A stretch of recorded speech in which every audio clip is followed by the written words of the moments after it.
middle of May, a few days before I got sick. I was having a dry cough and didn't really think anything about it till May 15th. It was a Friday, and I was on shift, and I was starting to feel really bad. I laid down in my bunk for a couple hours and was shivering. Sweat was just pouring off me. I woke up at the end of my shift. My sheets were soaking wet. My shirt was soaking wet. Went home,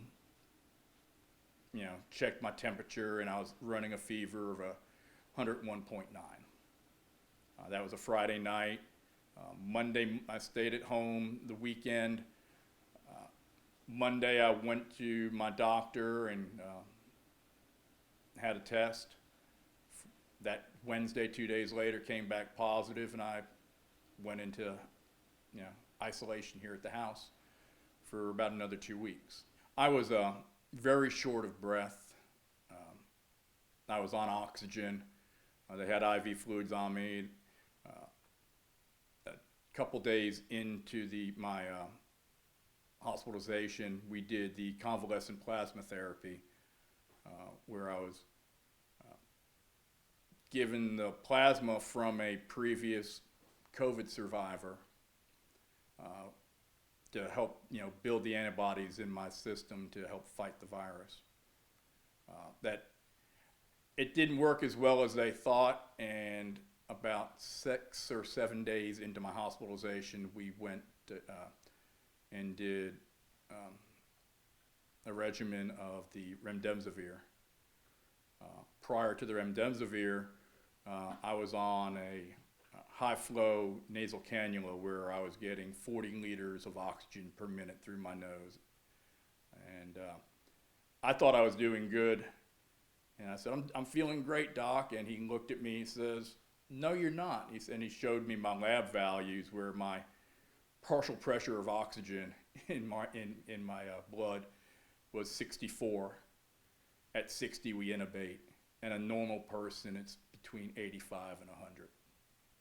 I thought I was feeling good. Come to find out, we call that happy hypoxia, where you're just not getting enough oxygen and everything's fine. I was great. That was on a Sunday. I started the remdesivir that Monday, and within 24 hours, they'd weaned me off the high-flow nasal cannula to a regular nasal cannula at 6 liters.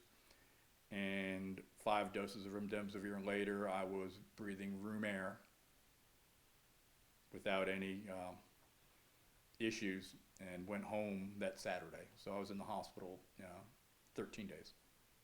At that point in time, several months ago, the prognosis for persons who were intubated was very poor.